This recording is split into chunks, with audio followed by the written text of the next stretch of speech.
Continuamos hoy, amigo oyente, recorriendo este libro de Amós y volvemos al capítulo 5. Esperamos que usted tenga su Biblia abierta en este capítulo. Si ya la tiene, debemos hacer un poco de memoria de lo que dijimos anteriormente para volver a tomar el hilo, digamos, de nuestro pensamiento aquí. En el capítulo 4 vimos que Israel, el reino del norte, donde estaban las 10 tribus, fue castigado en el pasado por sus iniquidades. Cuando decimos pasado, nos referimos al tiempo antes de Amós. Luego, en el capítulo 5, donde nos encontramos ahora, Israel será castigado en el futuro por su iniquidad. Veremos luego, cuando lleguemos al capítulo 6, que Israel es amonestado en el presente para que se aparte de la iniquidad. Nos encontramos ahora en esta sección donde Israel será castigado en el futuro por sus iniquidades. Ahora, en el capítulo 4, vimos que esos últimos versículos concluían con algo bastante fuerte. Parecería que Dios hubiera cerrado la puerta delante de ellos y que el juicio era inevitable y que ya no había ninguna esperanza para ellos. Pero este capítulo 5, aunque se extiende hacia el futuro, nos presenta muy claramente que Dios los castigará por su iniquidad. Pero en los primeros 15 versículos notamos que Dios les ruega que le busquen para poder evitar ese juicio. Y notamos esto al avanzar en la lectura de este capítulo. Vamos a mencionar algunos versículos importantes de los cuales hablamos en nuestro programa anterior. En el versículo 4 de este capítulo 5 leímos: «Pero así dice Jehová a la casa de Israel, buscadme y viviréis». Amigo oyente, Dios está llamando a esta gente para que se vuelva a Él, y si ellos hacen eso, entonces vivirán. Ahora, al comienzo del versículo 5 dice: «Y no busquéis a Betel». Allí es donde se encontraba ese becerro de oro, por lo menos uno de ellos estaba allí. Y prosigue en este mismo versículo diciendo: «Ni entréis en Gilgal». Ahora, Gilgal era el lugar donde ellos habían acampado cuando cruzaron el río Jordán, cuando vinieron por primera vez a esa tierra, bajo el liderazgo y guía de Josué. Allí es donde ellos instalaron el tabernáculo y donde permanecieron. Fue el lugar desde el cual ellos iniciaron su marcha hacia Jericó. Y llegó a ser un lugar sagrado. Dios en realidad les había dicho que debían decirle a sus hijos que ese era el lugar donde Dios les había liberado. Pero en lugar de eso, estos lugares sagrados ahora se convirtieron en lugares donde ellos adoraban a un ídolo, porque esta gente se había entregado a la idolatría. Avanzando con este mismo versículo 5 leemos: «Ni paséis a Beerseba». Beerseba se encontraba en el reino del sur, en el Negev. Era el reino de Judá. Y este también es un lugar muy famoso. Los hijos de Israel llegaron a este lugar, pero no pudieron entrar a la tierra prometida. Y pasarían otros 150 años antes que el reino del sur fuera a la cautividad. Así es que Amós es muy acertado, muy preciso en esta declaración. Ahora, al final del versículo 5 leemos: «Porque Gilgal será llevada en cautiverio, y Betel será deshecha». Pero estos dos pueblos en el reino del norte, Betel y Gilgal, van a la cautividad. Y él está diciendo en el versículo 6, escuche usted: «Buscad a Jehová y vivid. No sea que acometa como fuego a la casa de José y la consuma, sin haber en Betel quien lo apague». Amós les está diciendo que aún hay esperanza. Buscad a Jehová y vivid. Esta es una invitación maravillosa. Él dice: «No sea que acometa como fuego a la casa de José y la consuma». En otras palabras, Dios está diciendo: si ustedes no se vuelven a mí, entonces yo tendré que juzgarles. Pero notemos que él continúa diciendo aquí en el versículo 7, «Los que convertís en ajenjo el juicio, y la justicia la echáis por tierra». Amigo oyente, nos encontramos en un área que los liberales años atrás destacaban mucho. En esta sección de las Sagradas Escrituras, los liberales presentaban una salvación por obras, y encontraban una justificación para eso aquí. Desafortunadamente, ellos no consideraban todo el mensaje completo, porque la condición de esta gente era una condición en la cual ellos estaban aparentando la forma de adoración que Dios había previsto. Ellos estaban ofreciendo sacrificios, estaban llevando a cabo un rito que Dios les había dado. Pero, amigo oyente, sus vidas no estaban de acuerdo con su profesión. Es decir, que la práctica de ellos no era igual a la profesión que habían hecho. El Dr. Campbell Morgan decía que él tenía más temor a la blasfemia de lo secular que a la blasfemia del santuario. Hay muchas personas que piensan: es terrible que uno no se siente correctamente en la iglesia, y no se atreva a reírse. Y uno debe participar. y que si uno hace todas esas cosas y ritos, entonces uno es considerado una persona muy piadosa. Pero si no lo hace, entonces es como si fuera una blasfemia. El hacer algo en el santuario que no sea según el sistema establecido por Moisés, o en el día de hoy, según el rito de la iglesia. Pero amigo oyente, nosotros no pensamos que el peligro se encuentre allí. El peligro está en que el hombre que va a la iglesia, canta himnos de alabanza a Dios, pero está viviendo afuera una vida que no es honrada, una vida en la cual no hay justicia. Tampoco hay rectitud de mostrar en la vida de este hombre. Entonces, amigo oyente, esa es la blasfemia de lo secular, o la blasfemia de la calle. Y eso es lo que Dios está condenando en esta gente. No es que una fe viva en Cristo hoy no sea algo esencial. Es algo absolutamente esencial para su salvación. Confiar en Cristo. Pero amigo oyente, si usted hace profesión de que confía en Cristo y luego su vida afuera no sirve de encomio para el Evangelio, entonces debemos decirle no solo una palabra, sino que debemos decirle una palabra que es bastante dura. El Señor Jesucristo fue quien utilizó esto más que cualquier otra persona. El Señor Jesucristo les dijo a los gobernantes de su día que ellos eran hipócritas. Esta es la palabra que debe usarse. No lo decimos nosotros, amigo oyente, sino que Él la usó. Por ejemplo, allá en el Evangelio según San Mateo, capítulo 23, versículo 13, leemos, «Mas ay de vosotros, escribas y fariseos hipócritas». Y luego dice, «Ay de vosotros, escribas y fariseos hipócritas». Y sigue diciendo en el versículo 15, «Ay de vosotros, escribas y fariseos hipócritas». El Señor Jesucristo llamaba a esta gente hipócrita.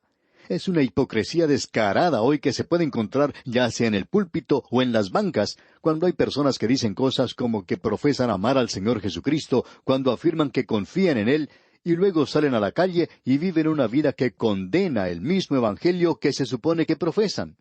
De eso es de lo que se está hablando aquí, amigo oyente. Y esas son las cosas que dañan el testimonio en el presente. Hay muchos creyentes que no quieren que esto se mencione a causa de sus propias vidas. Ellos están muy activos en la obra cristiana, pero no son muy activos en vivir una vida para el Señor fuera de la iglesia. Su vida en los negocios, su vida social, por cierto que no refleja lo que ellos dicen ser. En cierta ocasión, un hombre que era muy activo dentro de su iglesia, parece que él pertenecía a todos los departamentos que funcionaban allí, en cierta ocasión tuvo que ver algo con una joven del coro. Y amigo oyente, esta persona desapareció de la vida de la iglesia por algún tiempo, y sin tratar de arreglar nada, sin siquiera demostrar un cambio en su vida, quería volver al servicio activo de la iglesia. Por supuesto que el pastor se opuso a esto, y la demás gente de la iglesia estaba en desacuerdo con el pastor, y al final se le echó la culpa al pastor. Pero amigo oyente, esta idea de que uno puede hacer una profesión de fe y luego no vivir de acuerdo con ella, es de lo que básicamente trata este mensaje aquí que nos presenta el profeta Amós. Amigo oyente, Dios tuvo que traer a este hombre de por allá del sur, en el reino del sur, de por allá del campo. Él tuvo que tomar a un hombre allá que presentara esta clase de mensaje, porque aquellos otros predicadores allá en Betel y en Samaria estaban diciendo lo que la gente quería que ellos dijeran. Alguien dijo lo siguiente, en realidad fue un expositor bíblico muy destacado, quien dijo hace varios años que el púlpito moderno ha llegado a ser como un lugar que hace eco nada más a lo que opina la congregación. En otras palabras, ellos están consiguiendo maestros que digan las cosas bonitas y dulces que ellos quieren oír nada más. Y luego van y felicitan al predicador por las cosas tan lindas que ha dicho. Es como ese juego egipcio tan antiguo, tú me rascas la espalda y yo te rasco tu espalda, y así ambos lo pasaremos muy bien. Y mucho de esto está sucediendo en nuestras propias iglesias, amigo oyente. El liberalismo lo ha estado haciendo por muchos años y por supuesto hoy encontramos esto en muchos creyentes. Y cuando decimos creyentes, nos estamos refiriendo a aquellos de círculos conservadores. Y estas personas aquí hasta se sentían ofendidas cuando este hombre Amós siquiera sugería que ellos ni siquiera eran ni religiosos ni muy piadosos. Escuchemos lo que él está diciendo. El versículo 8 de este capítulo 5 de Amós dice, «Buscad al que hace las Pléyades y el Orión, y vuelve las tinieblas en mañana, y hace oscurecer el día como noche, el que llama a las aguas del mar, y las derrama sobre la faz de la tierra. Jehová es su nombre». Dios está demostrando su gracia en el llamado que hace. Dios es paciente. Dios es mucho más paciente de lo que jamás seríamos nosotros. Hemos descubierto que nosotros debemos aprender a ser pacientes con la paciencia de Dios. Cuán paciente es Él, amigo oyente. Leamos otra vez este versículo 8. Dice, Buscad al que hace las Pléyades y el Orión, y vuelve las tinieblas en mañana, y hace oscurecer el día como noche, el que llama a las aguas del mar, y las derrama sobre la faz de la tierra. Jehová es su nombre. O sea que es Él quien hace que llueva sobre la tierra.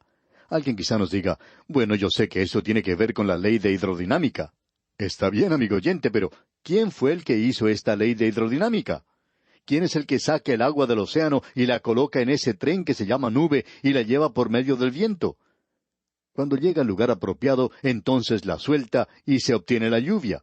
¿Quién es el que hace todo eso? Bueno, Dios es el que está obrando de esa forma, amigo oyente. Y Amós dice, Jehová es su nombre. Ustedes se han vuelto a los ídolos y sus vidas no destacan su fe en el Dios viviente.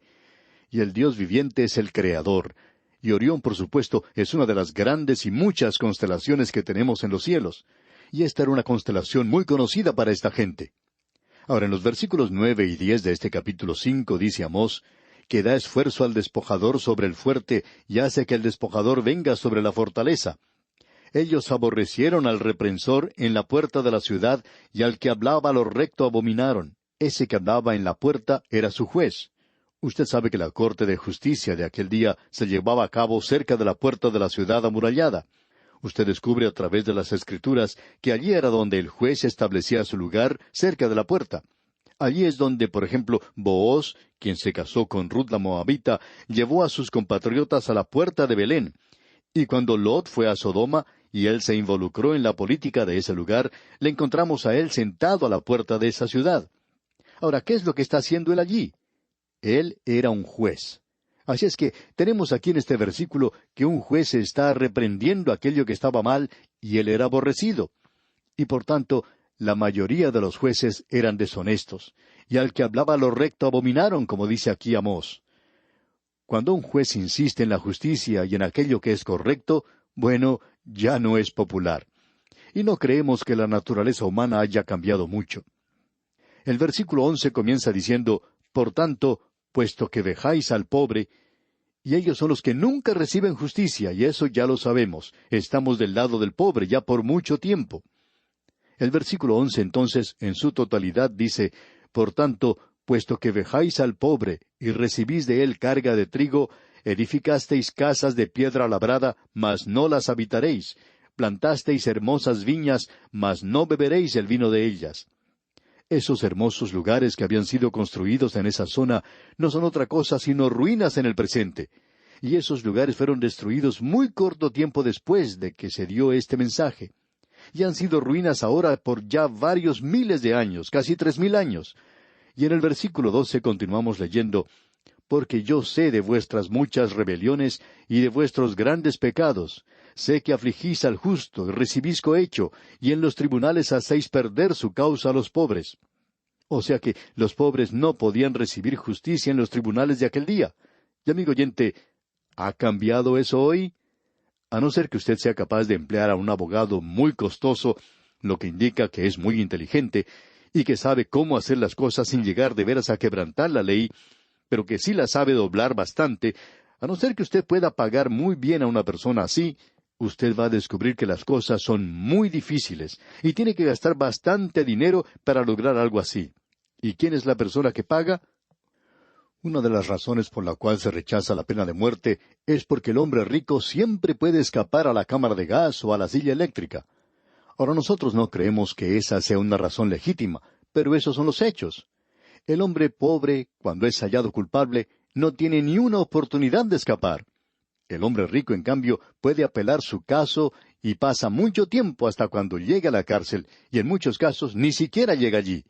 Pero, amigo oyente, Dios se da cuenta de estas cosas y cuando no hay justicia en la nación, porque sabemos que Dios ha entregado al gobierno humano hoy el manejo de esta tierra, y las naciones de la tierra son el arreglo de Dios. Pero Él va a pedirles cuentas, y cuando ellos fracasan, Él los quita. Roma fue quitada de la escena de este mundo. Ya hablaremos de eso más adelante, pero ahora continuemos con el estudio del capítulo 5 de Amós, y leamos el versículo 13 que dice, Por tanto, el prudente en tal tiempo calla, porque el tiempo es malo. O sea que el hombre de aquel día sabía que no podía obtener justicia. y hay muchas personas que se quedaban con la boca cerrada. Era lo prudente de hacer en aquella época, porque si hubieran tratado de protestar, no les hubieran hecho ningún bien. Y la tragedia de la hora en la cual vivimos nosotros, amigo oyente, es que si hablamos de libertad de prensa, de libertad de religión, de libertad de expresión, no hay en realidad mucho de eso en el presente, porque la prensa, los medios informativos de hoy, se dedican en realidad a hacer un lavado cerebral a la gente, y todos están convirtiéndose en agencias de lavado cerebrales. Y es muy cierto en el día de hoy que sólo aquello que tiene dinero puede obtener la atención de la gente. Y como resultado, el prudente tiene que callarse. Es por eso que hay una mayoría de personas que guarda silencio en las naciones del mundo hoy, porque saben que su voz no va a ser escuchada en ninguna parte.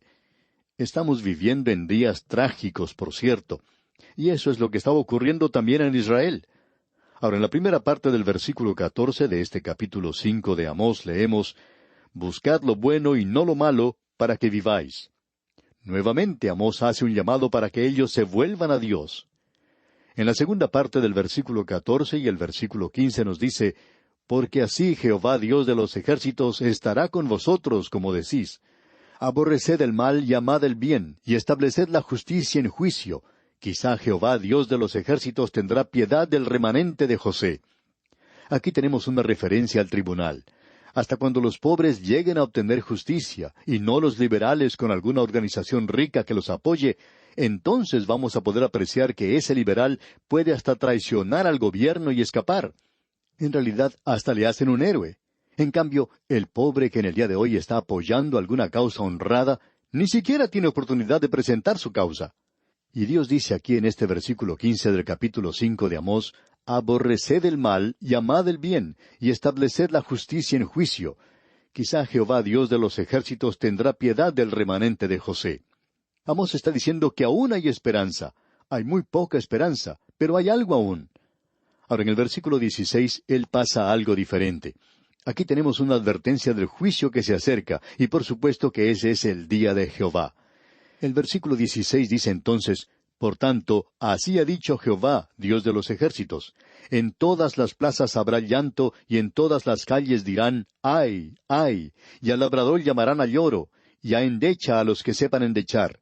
¿Por qué? Por algo el versículo 17 dice: «Y en todas las viñas habrá llanto, porque pasaré en medio de ti, dice Jehová». Ese juicio de hambre que vimos anteriormente en el capítulo 4 era nada más que una advertencia, y eso provocó que mucha gente exclamara de una forma piadosa, y el profeta lo presenta aquí como un ay. Leamos el versículo 18 en su primera parte. «Ay de los que desean el día de Jehová». No tenemos tiempo para desarrollar todo esto, pero hay muchas personas hoy que están diciendo: «Ah, si el Señor viniera hoy». Y para esta gente no es otra cosa sino un sentimiento un poco piadoso. Para esta gente no va a ser tan agradable como piensa que puede ser. Pero vamos a ver más de esto, Dios mediante, en nuestro próximo programa. Nos encontramos en un pasaje realmente extraordinario. Ya habíamos advertido que este viaje en el autobús bíblico hoy iba a ser un poco duro, y no creemos que será diferente en nuestro próximo programa. Que el Señor le bendiga ricamente.